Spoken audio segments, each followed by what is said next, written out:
কবরের জীবনে পড়ে থাকো। ভেবে দেখেন শুধু 1 মিনিট, আমিও ভাবি আপনিও ভাবেন। হাদিসের মধ্যে আছে মা বাইনান নাফখাতাইন 40, ইসরাফিল প্রথম ফু দিলে জমিনের সব কিছু মাটির নিচে চলে যাবে, দ্বিতীয় ফু দিলে মাটির নিচ থেকে আবার সবাই উঠে হাসরের ময়দানে দাঁড়াবে। তো নবীজি সাল্লাল্লাহু আলাইহি সাল্লাম বলছে এই 2 ফুঁয়ের মাঝখানে ব্যবধান হবে 40। তো মুহাদ্দিসিনে কেরাম, ওলামায়ে কেরাম বলেন কেউ এই 2 ফুঁয়ের মাঝখানে ব্যবধান হতে পারে 40,000 বছর। তাহলে ধরে নেন সর্বশেষ যেই লোকটা কবরে গেছে, যদি তার কবরে আযাব হয় তাহলে তার কবরের আযাব ভোগ করতে হবে 40,000 বছর।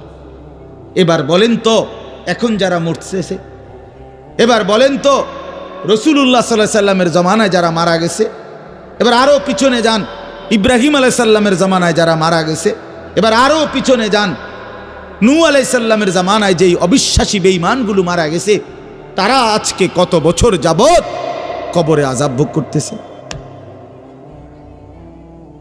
বুঝছেননি আমার কথাটা? হ্যাঁ, কোরআন শরীফে আছে ওমান আ'রাযা আন যিকরি ফাইন্না লাহু মাঈশাতান যানকা ওয়া নাহশুরুহু ইয়াওমাল কিয়ামাতি আ'মা। আল্লাহ বলেন আমার স্মরণ থেকে যে মুখ ফিরায় নিল, আমার বন্দিগি, আমার ইবাদত, আমার হুকুম পালন, আমি তার জীবন করে দেব সংকীর্ণ এবং তার হাসরের ময়দানে উঠাবো অন্ধ। এই জীবন সংকীর্ণ করার একাধিক তাফসির, এর মধ্যে একটা তাফসির হলো এইটা যে আল্লাহ জীবন সংকীর্ণ করে দিবে মানে তার কবরের মধ্যে তার কবরটাকে একেবারে সংকীর্ণ করে দিবে। আল্লাহ রসুল বলছে নাফরমানের কবর রাইখা যখন ফেরেশতা চলে যাবে, কবর ডান পাশের মাটি তারে একটা চাপ দিবে বাম দিকে, বাম দিকের মাটি এক ডান দিকে, আল্লাহর কসম ডান পাশের হাড্ডি পাজর ভাইঙ্গা ডান দিকে বাম দিকে চলে যাবে, বাম দিকের হাড্ডি পাজর ভাইঙ্গা। রাসূলুল্লাহ সাল্লাল্লাহু আলাইহি ওয়াসাল্লাম বলছে বন্ধু দেখেন হাত্তা তাখতালিফা আদলাউহু, এই 2 আঙ্গুল যেভাবে এভাবে একটার ভিতরে ঢুকে গেছে, খোদার কসম ডান পাশের হাড্ডি পাজর বাম পাশের হাড্ডি পাজর এইভাবে একটার ভিতরে ঢুকে যায়। এটার অর্থ এটা।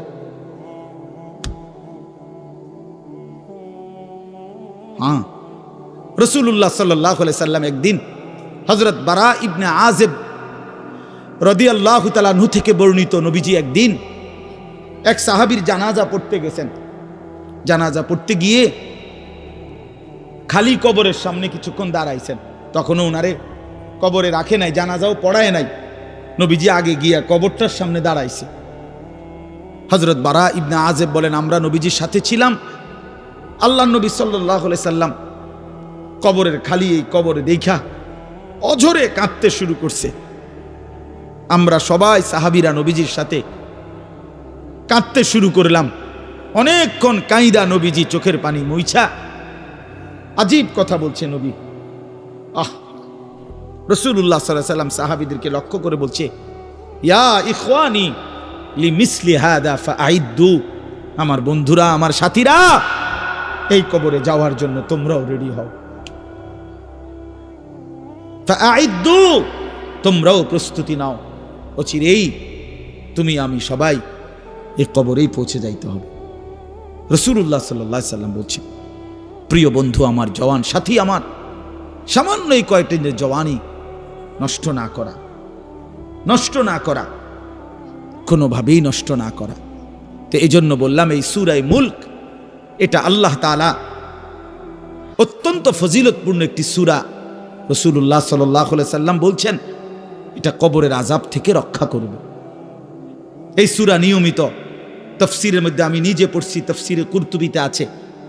আল্লাহর নবী সাল্লাল্লাহু আলাইহি সাল্লাম বলেন লাওয়াদিতু, নবীজি বলেন আমার দিলের আশা, আমার দিলের তামান্না, আমার উম্মতের প্রতিটা মুমিন তার কলিজার ভিতরে, তার জবানে এই সূরা মুলক থাকুক,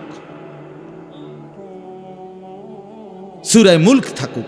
অর্থাৎ রাসূলুল্লাহ সাল্লাল্লাহু আলাইহি সাল্লাম বলতেন আমার প্রতিটা মুমিন বান্দা উম্মত যেন এই সূরা মুলক তেলাওয়াত করে, যেন কবরের আযাব থেকে রক্ষা পায়।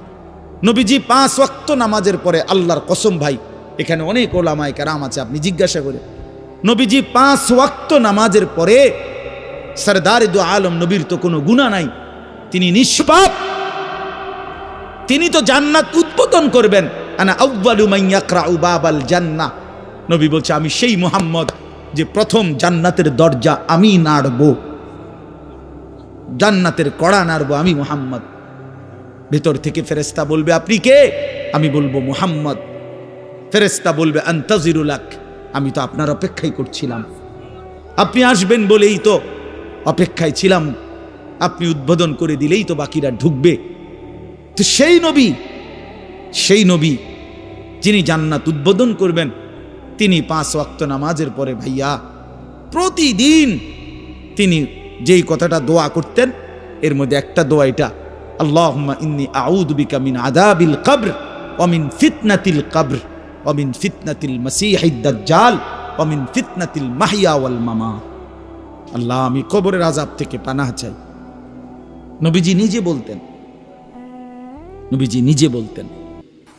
প্রিয় ভাই, বাবা আমার, চলেন সবাই নিয়ত করি, নিজেকে গুনাহ থেকে বাঁচানো দরকার, নিজের আল্লাহর নাফরমানি থেকে বাঁচানো দরকার। আল্লাহ তাআলা বলেন ইন্নাল্লাযীনা ইয়াখশাউনা রাব্বাহুম বিল গায়ব, আমি আল্লাহকে না দেখে, আমার কথাগুলো আখিরাত সম্পর্কিত, এগুলোকে না দেখে যারা আমি আল্লাহকে ভয় করে, আখিরাতকে ভয় করে, জাহান্নামকে ভয় করে, কবরকে ভয় করে, আল্লাহ বলেন তাফসীরের মধ্যে লিখছে ভয় করে মানে হলো গুনাহ বর্জন করে।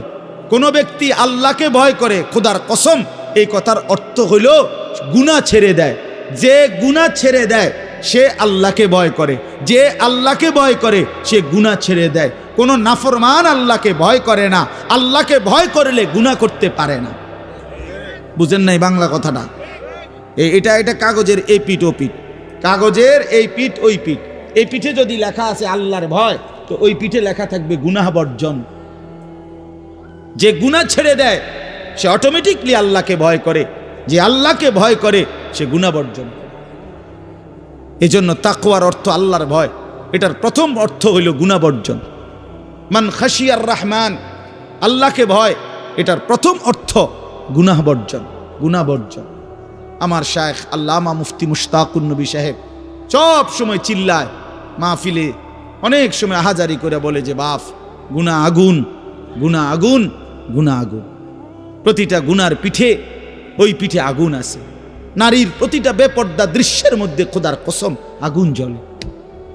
ওই সিনেমার নর্তকীর শরীরে আগুন জ্বলে, ওই নায়িকার শরীরে আগুন জ্বলে, মোবাইলের ওই অস্থির ছবির মধ্যে আগুন জ্বলে, মদের আড্ডায় আগুন জ্বলে, জুয়ার আড্ডায় আগুন জ্বলে, সুদের টাকায় আগুন জ্বলে, ঘুষের টাকায় আগুন জ্বলে, বেপর্দা নারীর শরীরে আগুন জ্বলে। ওইটা রূপ না, ওইটা আগুন, ওইটা জাহান্নাম, ওইটা জাহান্নাম। আল্লাহ তাআলা বলেন ইন্নাল্লাযীনা ইয়াখশাউনা রাব্বাহুম বিল গায়ব, আল্লাহ তাআলা বলেন আমার যেই বান্দারা আমার আখিরাত, আমার জাহান্নাম, আমার পরকাল, আমার কবর, এই কথাগুলোকে ভয় করে, আমি আল্লাহকে ভয় করে, না দেখে আল্লাহ বলেন আমি ওয়াদা দিলাম লাহুম মাগফিরাতুম ওয়া আজরুন কাবীর, আমি তাদের পেছনের সব গুনাহ মাফ করে দেব আর আমার সবচেয়ে বড় পুরস্কার জান্নাত দিয়ে দেব। এরপরে আল্লাহ বলেন ওয়া আসিররু কাওলাকুম আবিজহারু বিহি ইন্নাহু আলিমুম বিযাতিস সুদূর। মানুষের তিনটা অবস্থা কথার ক্ষেত্রে, মানুষ তার অভিব্যক্তির ক্ষেত্রে তিনটা অবস্থা হয়। মানুষ কখনো জোরে কথা বলে, মানুষ কখনো আস্তে কথা বলে গোপনে, আর কখনো মানুষ অন্তরে জল্পনা কল্পনা করে, ঠিক না? এই তিনটাই অবস্থা। তো আল্লাহ তাআলা বলেন, এনে একটা ছোট্ট তাফসীরের মধ্যে আছে, মক্কার কুরাইশরা, কাফেররা নবীজির বিরুদ্ধে দিবানিশি ষড়যন্ত্র করত, বুঝছেন?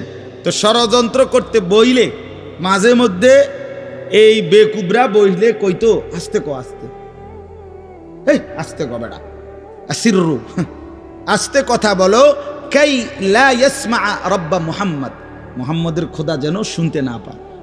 শুনলে কি অসুবিধা হইব?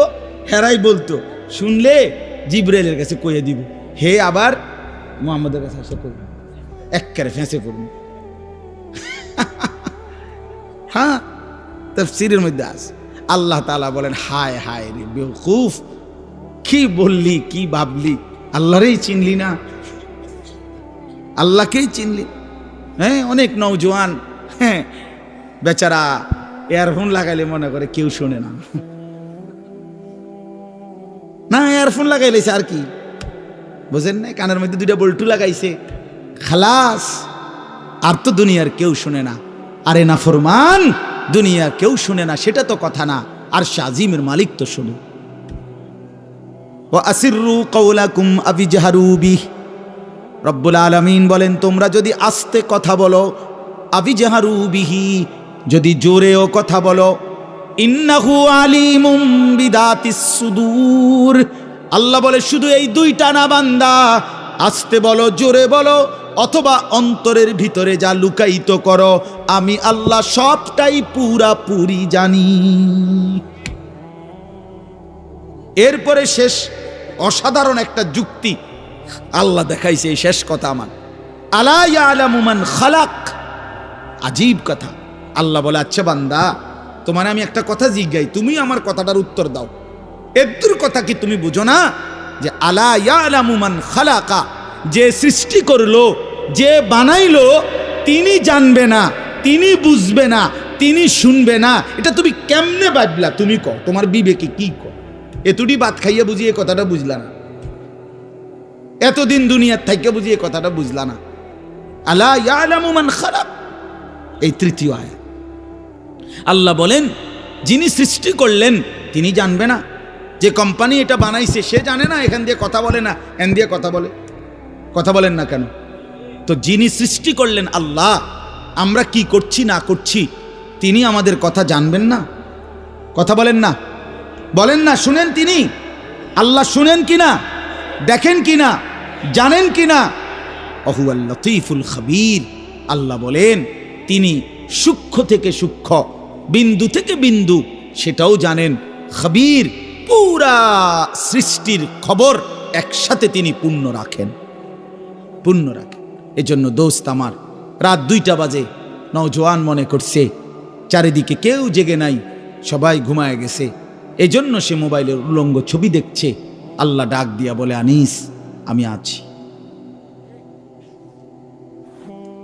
মালিক ডাক দিয়া বলে, আলাম ইয়ালাম বিআন্নাল্লাহা ইয়ারা, তুমি কি এই ভেবেছো তুমি জানো না বান্দা, আমি যে সারাক্ষণ তোমাকে দেখি। আল্লাহ তাআলা রাতেও দেখে, দিনেও দেখে, একাকীও দেখে, প্রকাশ্যও দেখে, অন্ধকারেও দেখে, আলোতেও দেখে।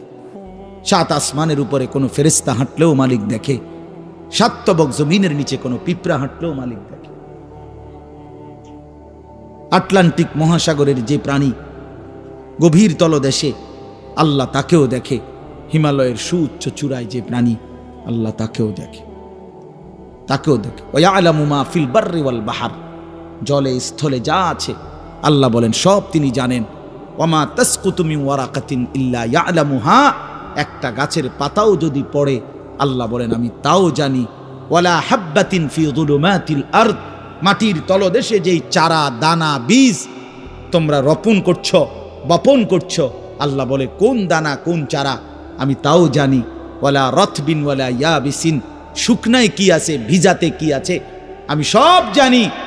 ইল্লা ফি কিতাবিম মুবিন, ওহ মালিক বলে শুধু জানি না রে বান্দা, বরং আমি সব কিছু আমার তাকদীরে লৌহে মাহফুজের মধ্যে স্পষ্ট করে লিখে রাখছি, লিখে রাখছি, লিখে রেখেছি। অতএব বাপ আমার, বন্ধু আমার, দয়া করে মেহেরবানি করে এই মাহফিলগুলো আসলে আপনাদের কাছে কোনো 23 বছরের পুরা ইসলাম বুঝানো, একদিনে 1 ঘন্টা, এটা না। অর্থ হলো বিবেকটা জাগানো, অনুভূতিটা একটু জাগানো, ঠিক না? একটু যেন মানসিকতাটা বাড়ে, একটু মানসিকতাটা যেন পারে। দুনিয়া ভুলেন, আখেরাত ফিকির করে, আখেরাতের ফিকির করে, আখেরাতের ফিকির করে। যুবক ভাই নিজের ক্ষতি করেন না, নওজোয়ান ভাই নিজের ক্ষতি করেন। আল্লাহর ওয়াস্তে ভাইয়া, চরিত্রহীনতার এই জিন্দেগি সুখ দেয় না। কোনো পাপী সুখে নাই, কোনো হারামখোর, কোনো মদখোর, কোনো গাঁজাখোর, ফুট্টাখোর, বাবাখোর, ডাইলখোর, ইয়াবাখোর, একটা নাফরমান সুখে নাই, সুখে নাই। কোনো বেপরদা নারী সুখে নাই, আমি চ্যালেঞ্জ করলাম কোন হারামখোর, সুদখোর, গাঁজাখোর একটাও সুখে নাই। কোন নাফরমান সুখে থাকে না বন্ধু। সেজদাতে সুখ আছে, আল্লাহকে ডাকলে সুখ আছে, মালিকের সেজদায় সুখ আছে। এজন্য চলেন ইনশাআল্লাহ নিয়ত করি আল্লাহকে ডাকবো ইনশাআল্লাহ। হারাম ছেড়ে দেই, আল্লাহর নাফরমানি ছেড়ে দেই। আল্লাহ আমাদের সবাইকে কবুল করে নেন। ফাজালাসা ফিহা ফাকাদ আওয়া ইলাল্লাহ। যে ব্যক্তি কোনো দ্বীনি মজলিসে ফাঁকা জায়গা দেখলো অতঃপর নিজে পূরণ করে বসলো, রাসূলুল্লাহ সাল্লাল্লাহু আলাইহি ওয়াসাল্লাম বলেন সে যেন আল্লাহ তাআলার ঠিকানায় পৌঁছে গেল। আল্লাহ তাআলা তাকে নিজের করে নিলেন, আল্লাহর ঠিকানায় গেল।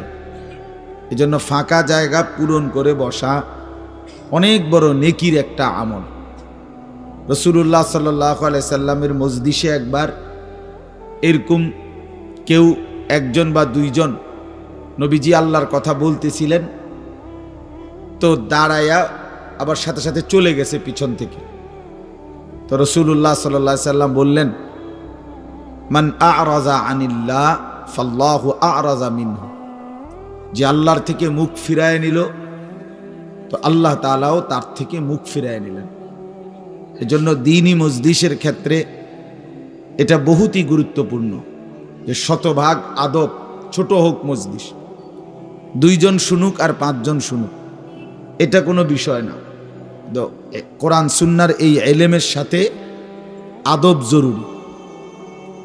এটা আমাদের যুগ যুগ ধরে ঐতিহ্য যে কোরআন সুন্নাহর ইলমের সাথে শতভাগ আদব, আখলাক, আন্তরিকতা, আগ্রহ, মনোযোগ জরুরি। এটা বহুতই গুরুত্বপূর্ণ। রাসূলুল্লাহ সাল্লাল্লাহু আলাইহি ওয়াসাল্লাম বলেন, আল্লামানি রব্বি ফাআহসানা তা'লিমি ওয়া আদ্দাবানি রব্বি ফাআহসানা তা'দীবি। নবীজি সাল্লাল্লাহু আলাইহি সাল্লাম বলেন যে আল্লাহ তাআলা আমাকে সর্বোত্তম ইলম শিখিয়েছেন এবং আল্লাহ তাআলাই আমাকে সর্বোত্তম আদব শিখিয়েছেন। বলে ইলম এবং আদব একসাথে রাসূলুল্লাহ সাল্লাল্লাহু আলাইহি সাল্লাম বলেছেন। এই জন্য দেখবেন আমাদের মাদ্রাসাগুলোতে যুগ যুগ ধরে আমরা 6 বছরের বাচ্চাকেও আপনার অজুবিহীন পড়তে দেই না। সমস্ত পড়ালেখা বাচ্চা পাক পবিত্র থাইকা অজু অবস্থায় পড়ে। অসংখ্য প্রতিষ্ঠান এমন যাদের এই ব্যাপারে কোনো আলাদা কোনো গুরুত্ব নাই। ছেলে পেশাব করে পানি নেয় বা না নেয় এটা নিয়ে তাদের কোনো মাথা ব্যথা নেই। ছেলে কি দাঁড়াইয়া পেশাব করে না বসে পেশাব করে এই নিয়ে মাথা ব্যথা নাই। দেখার বিষয় হলো পড়া পারে কিনা, পড়া বুঝলো কিনা, খালাস, পড়া পারলো শিখলো। কিন্তু না, আপনারাও সবাই বোঝেন যে সবাই এই শব্দটা জানেন যে শিক্ষা দীক্ষা, আমরা বলি বাংলা এটা যে শিক্ষা দীক্ষা। এর প্রশ্ন হলো দীক্ষা মানে কি? শিক্ষা তো বুঝলাম, নির্দিষ্ট পড়া মুখস্থ করলো, শিখলো, মুখস্থ করলো, তো দীক্ষাটা কি? এখানে এটা এমন শব্দ না যে কিছু শব্দ তো আছে একটা শব্দের সাথে আরেকটা বলছে অর্থহীন, যেমন কলম টলম। তো এটা সবাই বোঝে যে টলমের কোনো অর্থ নাই। কাগজ টাগজ, তো কাগজের অর্থ নাই। কিন্তু শিক্ষা দীক্ষা এমন না, শিক্ষা শব্দের উল্টা না। এটা এমন না যে এটা শিক্ষার উল্টা কিছু না, এটা আলাদা শব্দ। শিক্ষা দীক্ষা যেমন আমরা অনেক সময় বলি যে নামাজ রোজা, লোকটা নামাজ রোজায় ভালো, তো এর দ্বারা কি শুধু নামাজ আর নামাজের উল্টা শব্দ রোজা না, এটা একটা আলাদা কি আমল। নামাজ একটা ইবাদত, তো রোজা একটা ইবাদত। তো শিক্ষা এটা একটা বিষয়, দীক্ষা এটা একটা বিষয়। শিক্ষা তো তালিম, দীক্ষা এটা তরবিয়ত, আখলাক। আখলাক অর্থাৎ শব্দ মুখস্থ করা এটা যেমন জরুরি, জিন্দিগি গঠন করা এটাও সমান জরুরি, বরং তার চাইতে বেশি জরুরি। এজন্য আমাদের ফেনীর একজন বড় বুজুর্গ আলেম আছেন, ফেনী জামিয়া রশিদিয়া মাদ্রাসার হজরত, হযরত মাওলানা মুফতি শহীদুল্লাহ দামাত বারাকাতুহুমুল আলিয়া, বাংলাদেশের অনেক বড় একজন বুজুর্গ আলেম। হজরতের মাদ্রাসা ফেনীতে, সেই মাদ্রাসা একটা মাদ্রাসায় কওমি মাদ্রাসা, সেখানে প্রায় 6 থেকে 7 হাজার ছাত্র পড়ালেখা করে, প্রায় 200-এর উপরে উস্তাদ আছে, 200-250 হবে। তো এই জন্য বললাম যে হজরত সবসময় বলে যে পড়া মেধা অনুপাতে কম বেশি হইতে পারে, কিন্তু আখলাক বরাবর হইতে হবে।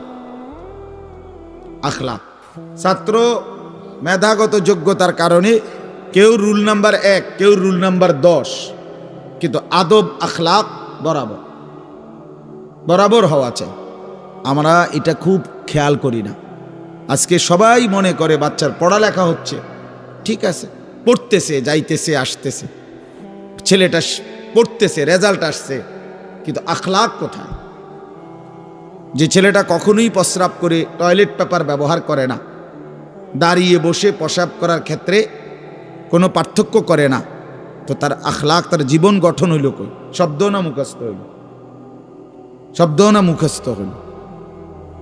যে ছেলেটা তার মোবাইলের মধ্যে রাত দিন নাচ গান ছবি জিনা ব্যভিচারের দৃশ্য অথবা শুধু শুধু অনর্থক মোবাইলটা টিপল, তো পড়া তো মুখস্থ করলো, কিন্তু আখলাক কই হইল? আখলাক কই হইল? 3 বছরের বাচ্চার হাতে মোবাইল দিয়ে দিছে, 2 বছরের বাচ্চার হাতে অভিভাবক মোবাইল দিয়ে দিছে, মানে খামখেয়ালির এক জিন্দিগি। এক সন্তান গঠন কিভাবে করতে হয় মুসলমান তাও জানেন, তাও জানেন। বাচ্চাকে টেলিভিশনের হাতে তুলে দিছে, টেলিভিশন দেখে দেখে শেখো। বাচ্চাতে সমবয়সীদের হাতে তুলে দিছে যে সমবয়সী বন্ধুদের সাথে আড্ডা দিতে দিতে যা শেখো শেখো। এটা কখনোই কি না, নিয়ম না। রাসূলুল্লাহ সাল্লাল্লাহু আলাইহি ওয়াসাল্লাম বলছেন, কুল্লু মাউলুদিন ইউলাদু আলাল ফিতরা, প্রত্যেকটি মানব সন্তান আল্লাহকে মানার শতভাগ যোগ্যতা নিয়ে পৃথিবীতে ভূমিষ্ঠ হয়। কোরআন শরীফে আল্লাহ তাআলা বলছেন, ফিতরাতাল্লাহিল্লাতী ফাতারান নাসা আলাইহা, কোরআনের আয়াত। আল্লাহ তাআলা বলেন, দিন মানার পুরা যোগ্যতা দিয়েই আমি আল্লাহ মানুষকে সৃষ্টি করেছি। আল্লাহ তাআলা এমন একটি হুকুম করে নাই, এমন একটা বিষয় নিষেধ করে নাই যা পালন করার যোগ্যতা কিংবা বর্জন করার যোগ্যতা আল্লাহর বান্দার শরীরের মধ্যে নাই, এমন কোনো বিধান নেই। আমার মধ্যে রুকু করার যোগ্যতাই নাই, অথচ আমারে রুকু করতে বলছে, অথচ আমার কোমর বাঁকা হয় না, বিষয়টা এমন না। আমি সেজদাই দিতে পারি না, আমার হাঁটুও বাঁকা হয় না, কনুইও বাঁকা হয় না, কোমরও বাঁকা হয় না, অথচ আল্লাহ আমারে বললেন সেজদা দিতে। বিষয়টা কি এমন? কথা বুঝছেননি আমার কথাটা? আমারে বানাইলেন তাল গাছ, আমারে বলতেছেন সেজদা দিতে। এইটা বললে না জুলুম হইতো? এটা বললে না জুলুম হইতো? কিন্তু আল্লাহ তাআলা যতগুলো হুকুম করেছেন, যতগুলো নিষেধ করেছেন, প্রতিটা হুকুম পালন করা, প্রতিটা নিষেধ বর্জন করার 100 যোগ্যতা আল্লাহ তাআলা বান্দার শরীরের মধ্যে দিয়েছে। কোরআনুল কারীমের মধ্যে আছে, আল্লাহ তাআলা বলেন, বান্দা আমি তোমাকে বানিয়েছি নাবতালিহি, পরীক্ষা করার জন্য, আর পরীক্ষায় উত্তীর্ণ করার উপযোগী। ফাজআলনাহু সামিআম বাসীরা, আমি আল্লাহই তোমাকে শুনবার জন্য কান দিয়েছি, দেখবার জন্য চোখ দিয়েছি। তাফসীরের মধ্যে লিখছে, অর্থ হইল আমাকে মানবার পুরা যোগ্যতা সম্পূর্ণ শরীর দিয়েছি। ওযু, গোসল, নামাজ, রোজা, হালাল হারাম, পাক নাফাক সব কিছু বান্দা পালন করতে পারবে এমন যোগ্যতা দিয়ে তারে মানুষ বানাইছে। মানুষ হইবার পরে, মুসলমান হওয়ার পরে কেউ যদি বলে আল্লাহর এই হুকুম পালন করা আমার পক্ষে সম্ভব না, তাহলে এটা হইতে পারে তুমি ছাগল, মানুষ না। তুমি গরু ছাগল ছাড়া আর কিছু না, তুমি মূলত হাইওয়ান। ইনসান হইলে পারতা, তুমি যদি মানুষ হইতা তো ঠিকই পারতা, তুমি যদি মানুষ হইতা তো পারতা। মূলত তুমি নিজের মানুষ এই পরিচয় ভুলে গেছো। তো এই জন্য বাপ আল্লাহর নবী সাল্লাল্লাহু আলাইহি সাল্লাম বলেন, ফাআবাওয়াহু ইউহাব্বিদানিহি আও ইউনাসসিরানিহি আও ইউমাজ্জিসানিহি, মা বাপ সন্তানকে ইহুদি বানিয়ে দেয়, অথবা খ্রিস্টান বানিয়ে দেয়, অথবা অগ্নি পূজক বানিয়ে দেয়। সরাসরি হাদিস। বাবা মা নষ্ট করে দেয় সন্তান, রাসূলুল্লাহ সাল্লাল্লাহু আলাইহি সাল্লাম বলছে, বাবা মা 3 বছরের বাচ্চাটা ছোট্টবেলা থেকেই ঘরে টেলিভিশন দেখে, রঙিন সিনেমা দেখে, নাটক সিনেমা দেখে, তারে এটা শিখাইবার ক্ষেত্রে কে ব্যবস্থা করে দিল? তার মা বাপ। এ তো 3 বছরের বাচ্চা বাজার থেকে কিনে আনে নাই, টেলিভিশনে এত বড় এটা তো বাচ্চাটা আনে নাই, এটা তো তার অভিভাবক আনছে। এই 3 বছরের বাচ্চাটারে কার্টুন দেখার জন্য, গেমস খেলার জন্য এত বড় মোবাইলটা, এটা তো তার বাবাই দিছে, অথবা তার মা, তার দুলা ভাই, তার বড় ভাই, তার চাচা, এমন কেউ একজন তার হাতে তুলে দিছে। এজন্য আমি সবসময় বলি, যেই মা বাপ অভিভাবক সন্তানের, অপ্রাপ্ত বয়স্ক সন্তানের হাতে এই বড় মোবাইলগুলো তুলে দেয়, এই মা বাবার চাইতে বড় জালেম আর কেউ নেই। ওরা নিজ হাতে সন্তানকে গলা টিপে হত্যা করে ফেল, ধ্বংস করে দিল, বরবাদ করে দিল, বরবাদ করে দিস। অসংখ্য অভিভাবক আমাদেরকেও তো বলে, বাচ্চা হুজুর খায় না, ঘুমায় না, বাচ্চা মোবাইল না দেখতে না দিলে খায়ও না, ঘুমায়ও না, কান্দে, শুধু কান্দে কান্দে। তার এই বদ অভ্যাস কে বানাইল? আর দ্বিতীয় কথা হইল, কান্দলে কি হয়েছে? কোনো বাচ্চা যদি কান্দে, তো কান্দলে কি মরে যায় মানুষ? তো হেতে কান্দুক, কান্দলে কি হয়েছে? কান্দতে কান্দতে সে একসময় থেমে যাবে। 3 বারের পরে, 4 বারের পরে সে বুঝে নিবে যে এটা আমারে দিবে না। কথা বোঝেন নাই? কাঁদতে কাঁদতে নইলে 3 বার কাঁদলো, 4 বার কাঁদলো, 10 বার কাঁদলো, একটা পর্যায়ে সে বুঝবে যে এটা আর আমারে দিবে না, এটা আমারে দিবে না। এই জন্য বাপ আমার এটা খেয়াল করা চাই। আমি এই কথাটা শুরু করছি এই কথার থেকে যে কোরআন সুন্নাহর ইলমের জন্য আদব জরুরি। এক তো আপনি শুনলেন প্রতি সপ্তাহে জুমার বয়ান হয়, ইমাম সাহেব কইতে পারবো, ইমাম সাহেব কি কয়, আমনে আমনের মতো, হুজুর হুজুরের মতো না। এই শুধু এতটুকুর জন্য আসা যাওয়া, আল্লাহর কথা শোনা, যে কি শুনলাম কিছুই বুঝলাম না, নিজের জন্য কিছুই গ্রহণ করলাম না, এটা ইনসাফ না। আল্লাহর কোরআন জিন্দেগি বদলাবার জন্য, আমাদের জীবনের পরিবর্তনের জন্য আসছে, পরিবর্তনের জন্য। কোরআনুল কারীমের প্রতি অক্ষর নূর, কোরআনুল কারীমের প্রতি অক্ষর হুদান, হেদায়েত, কোরআনুল কারীমের প্রতি অক্ষর মাউইজা, উপদেশ, কোরআনুল কারীমের প্রতি অক্ষর বুশরা, সুসংবাদ, কোরআনুল কারীমের প্রতি অক্ষর বাসায়ের, অন্তর্দৃষ্টি সম্পন্ন জ্ঞান, কোরআনুল কারীমের প্রতি অক্ষর আহসানাল হাদিস, সর্বশ্রেষ্ঠ কথা, কোরআনুল কারীমের প্রতি শব্দ মুতাশাবিহান, সাদৃশ্যপূর্ণ, কোরআনুল কারীমের প্রতি শব্দ মাসানি, বারবার তেলাওয়াতকৃত, পাঠকৃত। কোরআনুল কারীমের অসংখ্য বৈশিষ্ট্য আল্লাহ তাআলা কোরআনে উল্লেখ করেছেন। মা ফাররাতনা ফিল কিতাবে মিন শাই, আল্লাহ বলেন একটা বিষয়ের আলোচনা আমি বাদ দেই নাই কোরআনের মধ্যে। ওয়া নাযালনা আলাইকাল কিতাবা তিবয়ানান লিকুল্লি শাই, বন্ধু আমি আপনার উপরে যে কোরআন নাজিল করেছি তার সমস্ত কিছুর বিস্তারিত বর্ণনা। এজন্য বদনসিব ওই সন্তান, ওই অভিভাবক দুর্ভাগা যে মুসলমান পরিচয় দেওয়ার পরেও নিজ সন্তানকে আল্লাহর কোরআন দেখে দেখেও পড়তে জানে না। আল্লাহর কোরআন দেখে দেখে ছোট বাচ্চা হাফেজে কোরআন হইছে, এই মাত্র দেখছেন আমরা, হাফেজে কোরআন হইছে। মুসলমানের সন্তান আল্লাহর কোরআন 30 পারা কলিজার মধ্যে গ্রহণ করছে। আর কি পরিমাণ দুর্ভাগা মুসলমান! আল্লাহর দেওয়া চোখ, আল্লাহর দেওয়া জিহ্বা। আল্লাহ কোরআনে বলছে আলাম নাজআল লাহু আইনাইন, বান্দা আমি কি 2টা চোখ দেই নাই? ওয়া লিসানান, আমি কি জিহ্বা দেই নাই? ওয়া শাফাতাইন, 2টা ঠোঁট কি আমি দেই নাই? হাসরের ময়দানে আল্লাহ তাআলা জিজ্ঞেস করবে, বান্দা আমার দেওয়া 2টা চোখ, আমার দেওয়ার জিহ্বা, আমার দেওয়া ঠোঁট, এত লক্ষ কথা বললা, এত কিছু দেখলা, এত শব্দ উচ্চারণ করলা, পৃথিবীর কত লক্ষ কথা তুমি জীবনে বললা, অথচ আমার কালাম, সর্বশ্রেষ্ঠ আসমানি কিতাব, মালিকের এই কোরআন, এটা একটু দেখে দেখেও পড়তে পারো না, এর চাইতে বড় বদনসিব আর কে হইতে পারে?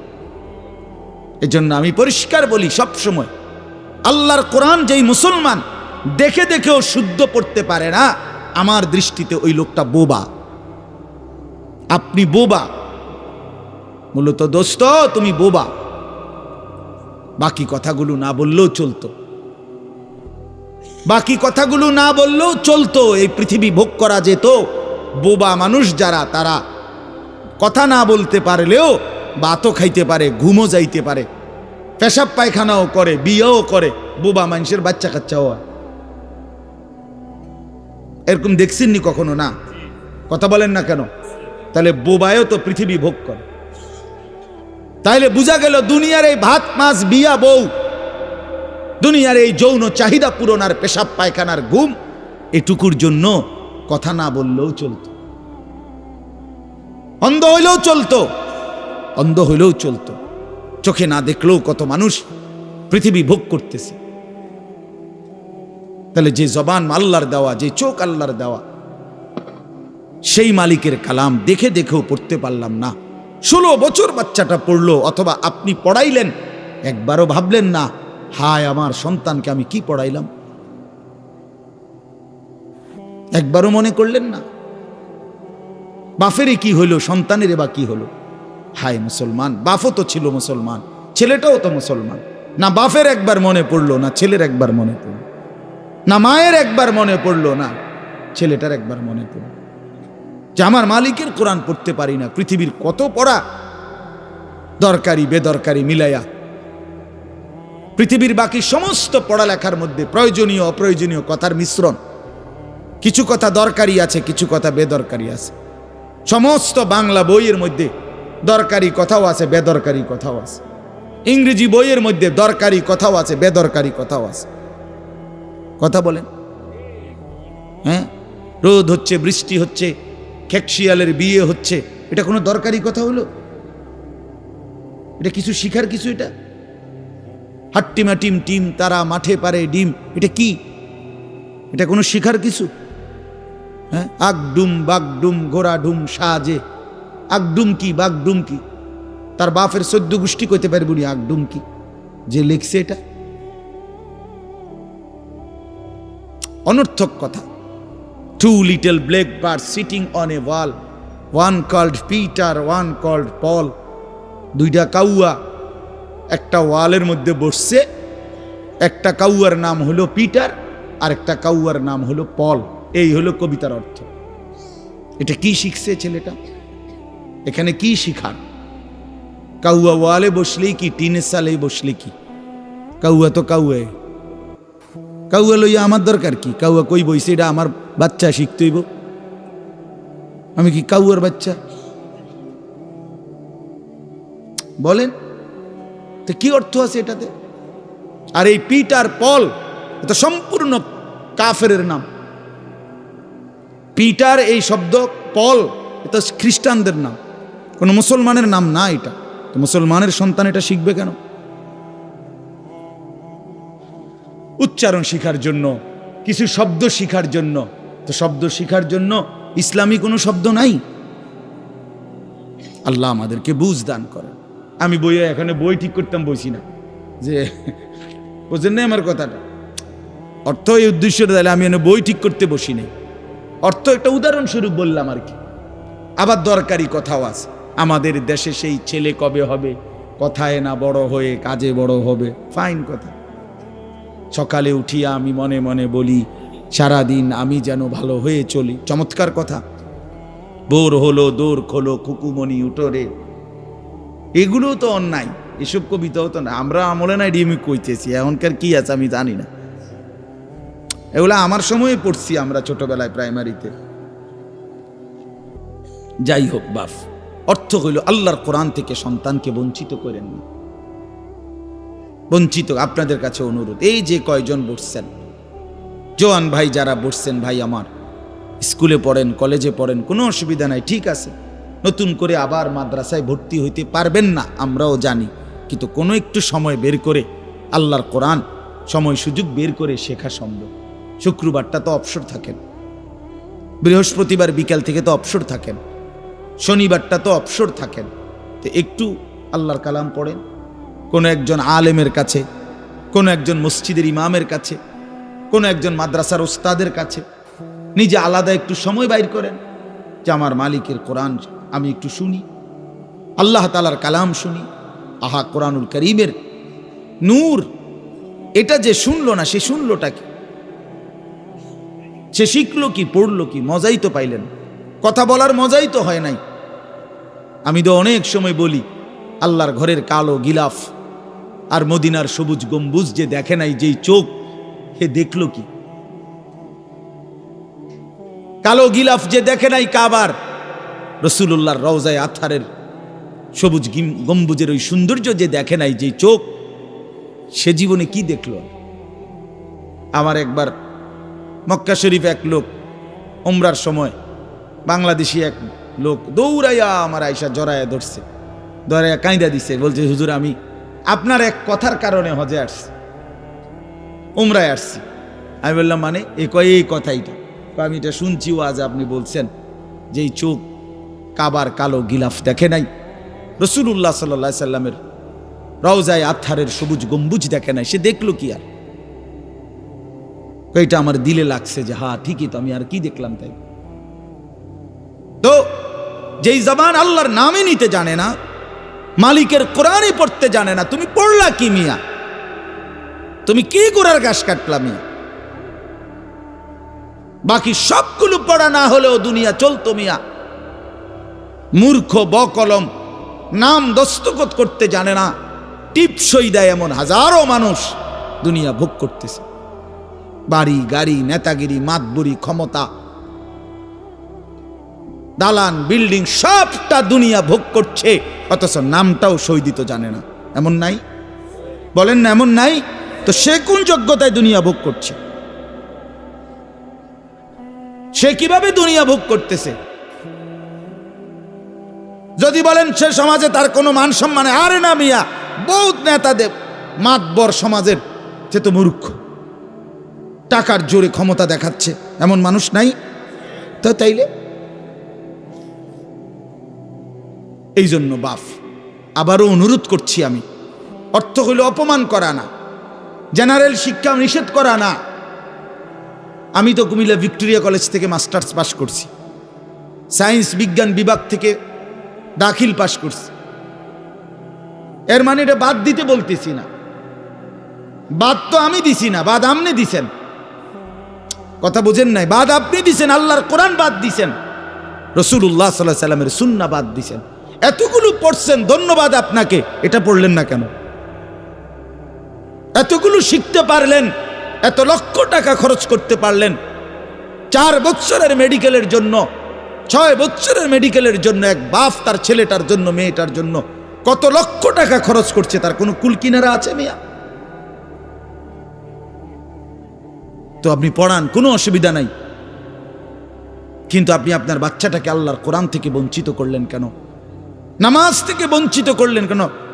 2টা সূরা পড়তে জানে না, একটা আত্তাহিয়াতু শুদ্ধ করে বলতে পারে না, একটা দোয়ায়ে কুনুত পড়তে জানে না। একজন মুসলমান বেটা, 40 বছর বয়স, লজ্জা থাকা উচিত বেটা, ওই বেটা শরম থাকা উচিত বেটা। কার জমিন খাইতেছ, কার আসমান ভোগ করছো, কার দুনিয়া ভোগ করতেছ? এত বড় মালিকের আসমান ও জমিন ভোগ করে সেই মালিকের সেজদাটাও ঠিক মতো দিতে জানে না, সেই মালিকের নামটাও পড়তে পারে না। এর চাইতে লজ্জার কি হইতে পারে বলেন বাবা? অপমান কি হইতে পারে? আল্লাহ আমাদেরকে বিবেক দান করেন, আল্লাহ আমাদেরকে বিবেক দান করেন। বিবেক থাকা চাই, বিবেক থাকা চাই।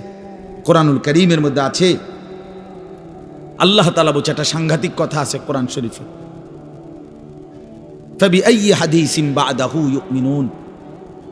আমার দিল নড়ে কোরআনের এই আয়াত শুনলে, কলিজা শুদ্ধা কাইপা ওঠে।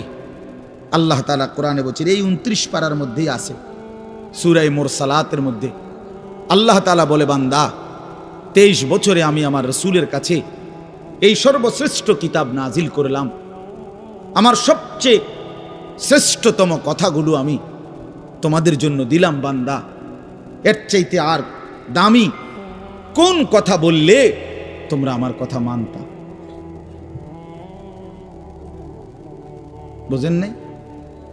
ফাবিআইয়ি হাদিস, ফাবিআইয়ি হাদিস। আল্লাহ বলছে, বান্দা এরপরে আর কি বললে এর চাইতে দামি কথা আর কোনটা বললে, আর কোন কিতাব নাজিল করিলে, আর কেমনে বললে? ফাবি আইয়ি হাদিসিন বাদাহু ইউমিনুন,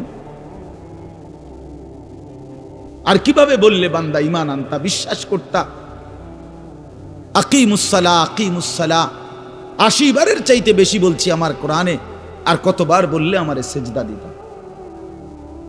ইত্তাকুল্লাহ ইত্তাকুল্লাহ বারবার বলেছি আল্লাহকে ভয় করো, আর কতবার বললে বান্দা আমারে ভয় করতা? কতবার বলছি? আল্লাহ বলবেন।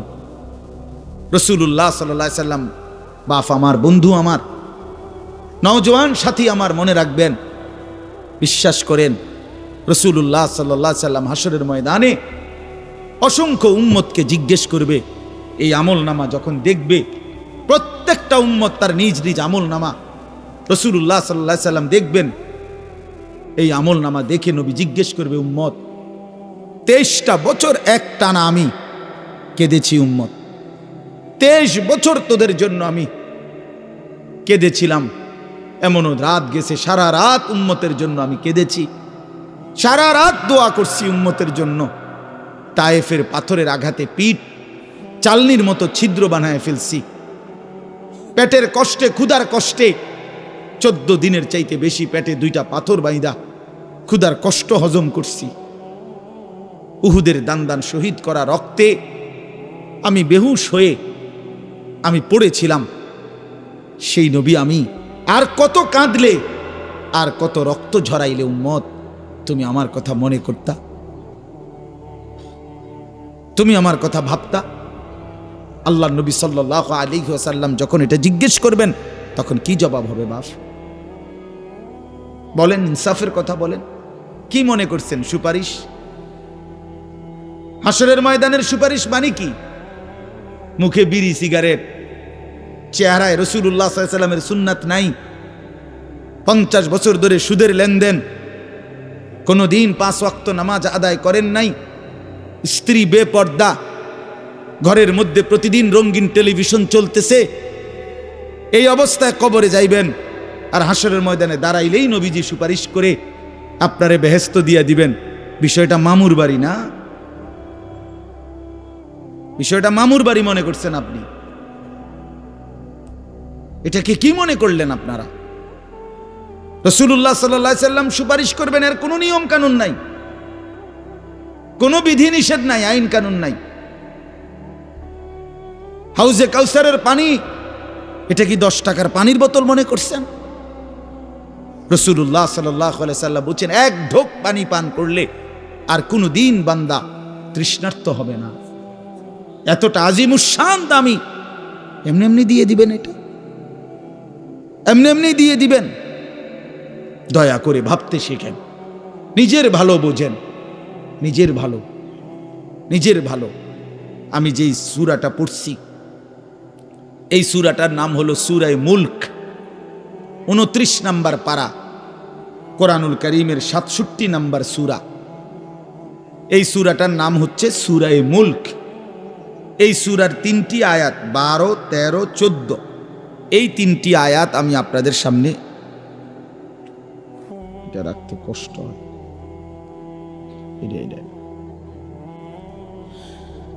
এই 3টি আয়াত আমি তেলাওয়াত করছি। এই আর অল্প একটু সময়ের মধ্যে আমি আপনাদের সামনে এই 3টা আয়াতকে সামনে রেখে কয়েকটা আর কথা বলতে চাই। প্রথম কথা, আপনারা রাগ হইয়েন না আমার, আমি আপনাদেরই অঞ্চলের মানুষ, এখন আপনারাও আমার, আমিও আপনাদের। আল্লাহর কোরআন শিখেন।